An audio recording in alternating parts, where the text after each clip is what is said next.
દ્વારકાધીશ, જય શ્રી કૃષ્ણ। આજે આપણે રીંગણા બટેકાનું શાક બનાવશું। ચાલુ કરી દીધું છે અને આપણે એમાં તેલ નાખશું 4 પાવડા।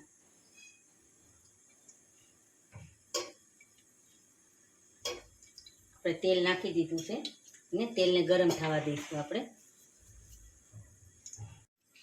તેલ આવી ગયું, એમાં 1 ચમચી રાઈ નાખશું, 1 ચમચી જીરું નાખશું, થોડીક હિંગ નાખશું,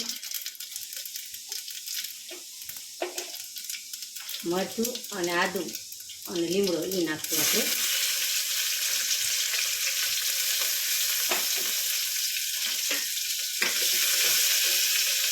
ટમેટા નાખશું। આપણે થોડીક ટમેટાને ચડવા દઈશું। આપણે ટમેટા ગળી ગયા, એમાં મેં લસણ અને મરચાંની પેસ્ટ અને હળદર નાખું છું। તો સારી રીતે હલાવી નાખવાનું। મેં રીંગણા અને બટેકા સુધાર નાખ્યા છે, એ નાખશું। આપણે સારી રીતે હલાવી નાખશું।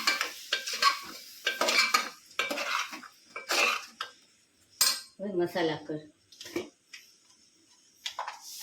1 ચમચી મીઠું નાખશું, 1 ચમચી ધાણા જીરું નાખશું, હળદર અને મરચું તો નાખી દીધું છે। હલાવી નાખશું સારી રીતે, થોડીક વાર રેવા દઈશું। આપણે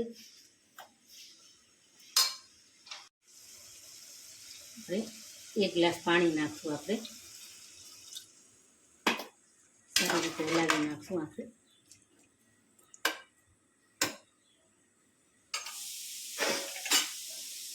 કુકર બંધ કરી દઈશું। આપણે 2 સીટી થવા દઈશું। હવે આપણે શાક ચેક કરી લઈએ।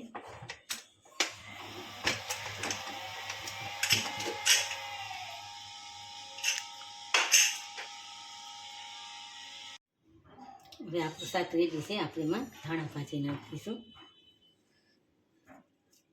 હવે સર્વ કરશું। આપણે આપણા રીંગણા બટેકાનું શાક રેડી થઈ ગયું। તમને મારો વિડીયો કેવો લાગ્યો તો લાઈક કરજો, શેર કરજો, સબસ્ક્રાઈબ કરજો।